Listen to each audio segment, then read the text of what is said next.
What's happening, everybody? This is the Club of the Band 1993 coming at you live for another SmackDown Live review as we review the SmackDown Live episode from August 8th, 2017 that took place in Toronto, Ontario, Canada. And we're going to go back and just review this show as we are now less than 2 weeks from SummerSlam. Overall, this show was kind of I mean, wasn't a terrible show, wasn't a great show. It was a show that had things that I liked. Like most of the stuff in the first hour I enjoyed for the most part. It wasn't great, but it was good enough for the most part. But then the second hour was kind of average. So it was a little bit of an above average show. Wasn't terrible, but there were some things that to me did not quite make sense. But I'll explain that further whenever we get to it. So we start off with a decent promo by John Cena coming out to the ring. Basically, just, confessing and submitting that he lost. He's like, usually there's some kind of, shenanigans that happen because I don't lose often, but hey, I lost. And I gained respect of a man who deserved to be champion in Shinsuke Nakamura. Well, then Baron Corbin comes out, and he comes out in this new theme song. And I posted a poll on Twitter. Let's see what the results are of it so far. I wasn't too crazy about this new theme song, Baron Corbin. Like, why did they have to give him a new theme song, honestly? I don't know. It's just, it didn't quite fit him. I liked this theme song before. I thought it fit him properly. But this one just, I don't know. It seemed like more of like an Undertaker type theme song or something like that. Or like a Dead Man type theme song. Like, just a badass like Baron Corbin. It didn't seem to quite fit him, honestly. This is my opinion. I got 14 votes on thoughts on Baron Corbin's theme song. We got 50-50. 50% says thumbs up, 50% says thumbs down. So we have to go with 50-50 results. All right. My honest opinion, it's okay, but I just don't think it really fits him. Anyways, Corbin comes out saying, like, what's up with this whole thing with respect, handshake, blah, blah, blah. I just don't care. I am here for myself. As Baron Corbin was saying, he doesn't care about anybody else but himself. He's Mr. Money in the Bank. He can do whatever he wants. And pretty much says, in last week, John, you stuck your nose into my business. And then Daniel Bryan comes out and makes the match official for SummerSlam between John Cena and Baron Corbin. Not too much build to it, but I kind of looking forward to the match. I feel like this is a match that needs to happen, especially if rumors after SummerSlam, Cena's going to start working more people on Raw to more so use his free agent status. So I'm like, all right, gives Corbin at least a decent opponent for SmackDown. Who knows? Maybe Corbin will win. Maybe he won't. We'll see what happens at SummerSlam. But good way to start off SmackDown Live, in my honest opinion. We had a random tag match. It was, not say random, but it was a random tag team of Ty Dillinger and Sami Zayn taking on the Usos, coming out to their Usos coming out to their song with the added rap into it. I like that. It really fits the Usos. Really loving heel Usos. And for the most part, it was a decent match between these four guys. I'm glad to see they're still giving Ty a decent some more TV time. Well, tonight they were in Canada, so that's why both him and Sami Zayn got a decent pop. It looked like Ty was coming close to defeating Usos with the tiebreaker, but then he thought he didn't realize the other one had tagged himself in, and so the other Uso took out Dillinger, and then they took his knee out, and they were able to put him into a submission. I forgot what they call that submission that they do now because they turn heel. They got Ty to tap out, and the Usos get the win afterwards, pretty much saying, hey, there's no New Day here, and just doing an imitation of them going, the WWE World Tag Team Champions. And then the New Day's music hits, and out comes Big E wearing this big red, like looked like a set of like sweats or like pajamas or something like that. He comes out just Big E, and I think that's it. But then they get attacked from behind by Xavier Woods and Kobe Cakes it. And they were trying to attack them with chairs, but then the Usos escaped. So I still really want to see a TLC match. But if they want to add a stipulation to the rematch at SummerSlam, I'd say TLC. Just a chairs match would be kind of flat. Ladder match, sure. Tables match, nah. I think they need to do a TLC match. That's something fresh. It would be a great addition for SmackDown tag team match. So I'd say go for it. But overall, good stuff here. Good match with them and Zayn and Dillinger, and as well as a nice little, beatdown promo afterwards for between these two teams. I look forward to seeing their rematch at SummerSlam. We then have a backstage interview with Renee Young, interviewing Randy Orton about in the main event tonight. It would be a grudge match between Jinder Mahal and Randy Orton, and also about Rusev. Randy wants to just get back at Jinder and just make one last statement on him. And then as far as Rusev goes, Rusev said he had nothing to be afraid about. Well, Orton's like, I just made Rusev have something to afraid about. Again, I'm trying my best to get into this Orton and Rusev feud. I just hope it helps put Rusev over, makes Rusev look strong. Again, Randy Orton this year hasn't really put on the strongest feuds. He's really boring, Blandy Borton, as we've been calling him. But yeah, so that was that. And then we have the Fashion Peaks, another part of the Fashion Peaks. Last week, Tyler Breeze had admitted that he, after having a dream, that he knew then who it was who defeated, who had kidnapped Fandango. And then Fandango returns. Well, first we see the Ascension again sitting there, and it's like, we just came for the pie.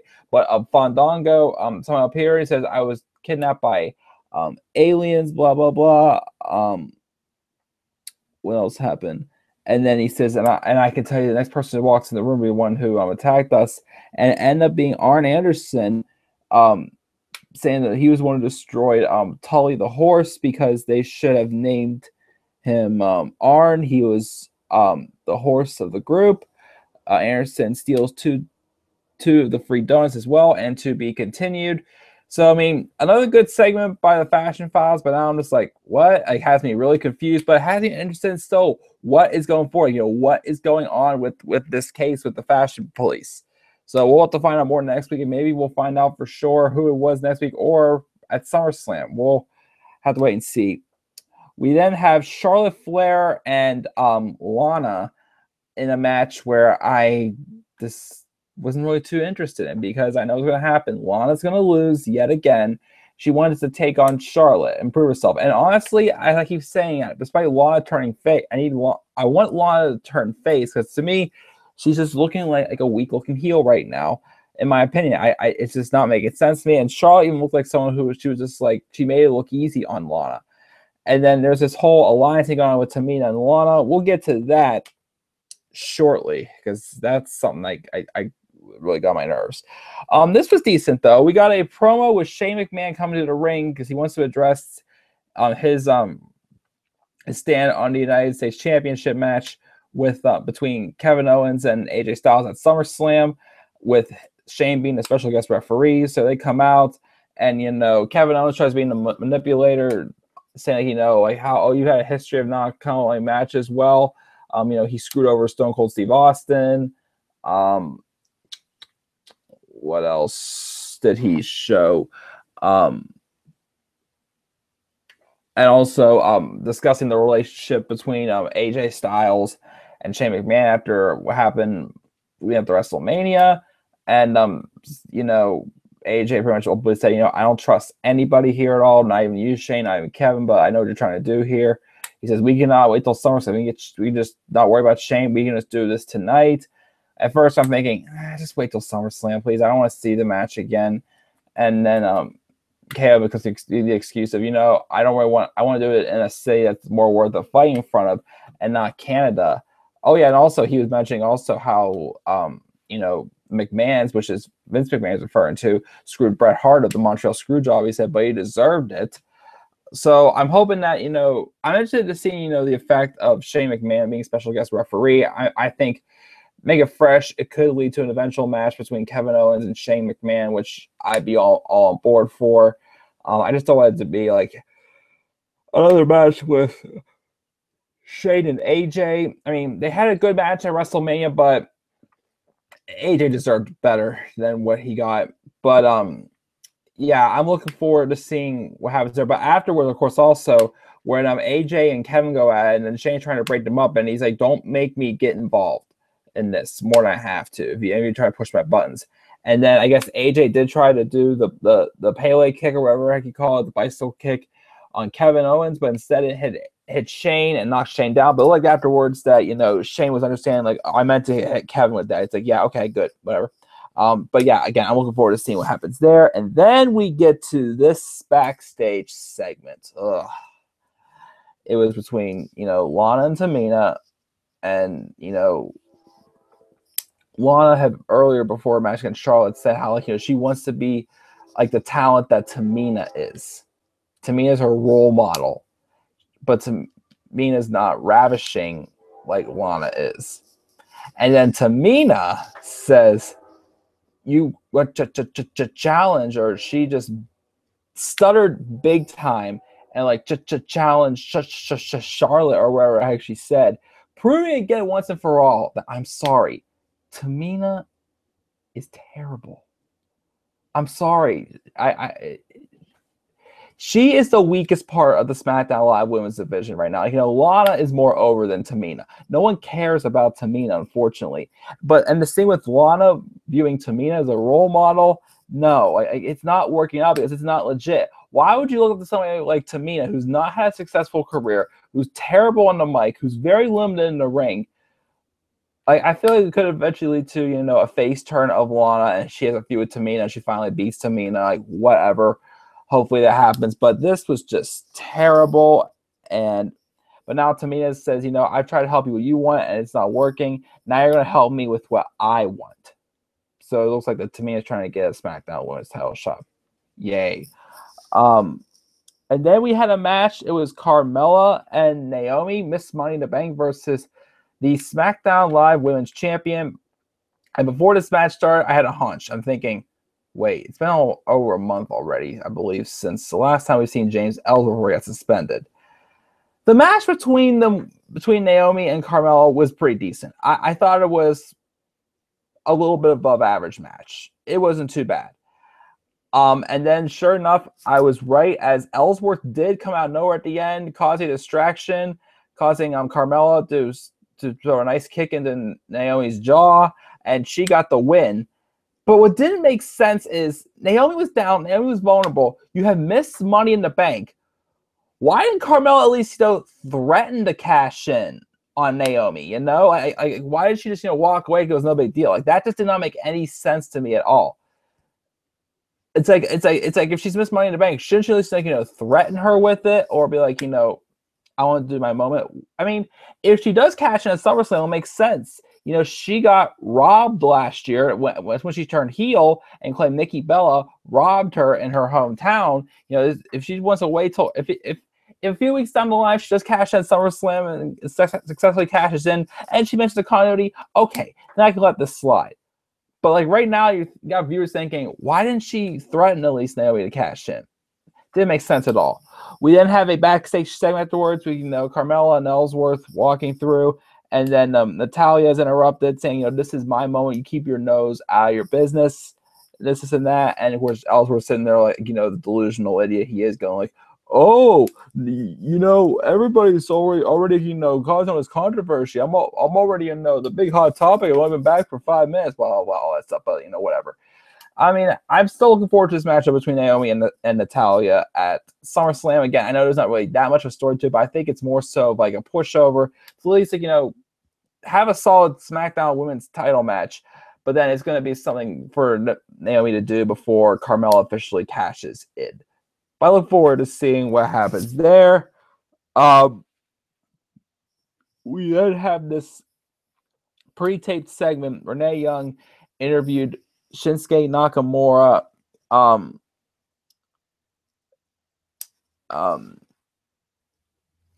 It was an all right interview, I'd say.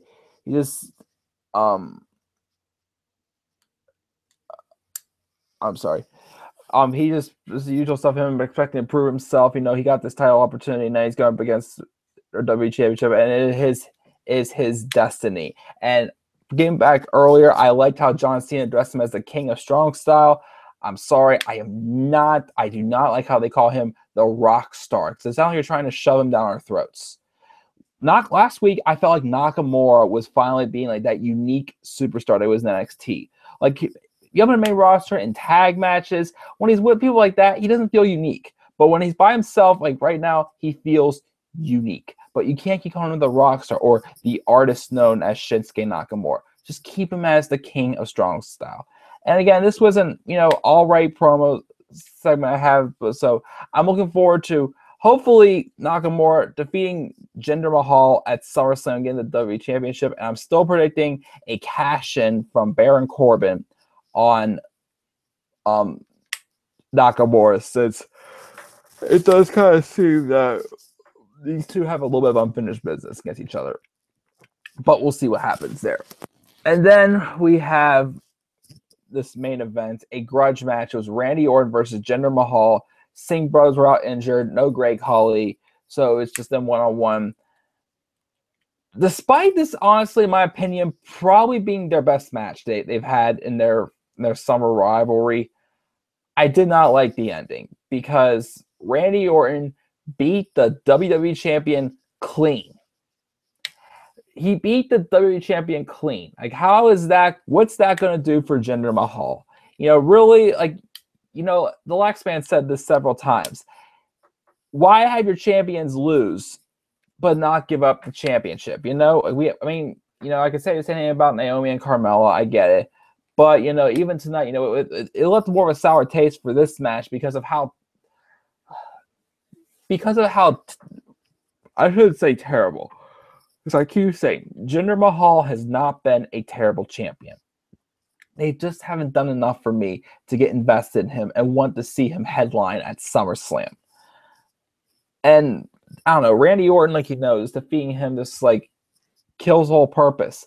Make Jinder look weak. After the match, Orton walks up the ramp, and then another abrupt ending. Rusev just literally super kicks Orton, and Orton just lays there. And as soon as Orton lands, goes off camera. And I saw that it was 10 o'clock on the dot here, Eastern Standard Time. Why on earth is Raw allowed to go overtime? Go over 11 o'clock, but SmackDown's the end at 10 on the dot. Because SmackDown, what's been hurting SmackDown also is how they end their show sometimes. It's just so abrupt. It doesn't quite make sense. And that just didn't quite make sense either. Again, the match was probably the better match between one of the best matches that we've seen between Jinder and Randy, but just the results of Randy beating Jinder clean did not make sense. People were saying this, and I agree. If Rusev would have interfered and costed Orton the match, I would have all been for that. Making Jinder look good, but nope, unfortunately it didn't happen. So, that's pretty much it for my live review of SmackDown Live. If I had to give a grade, I would probably give it a C+.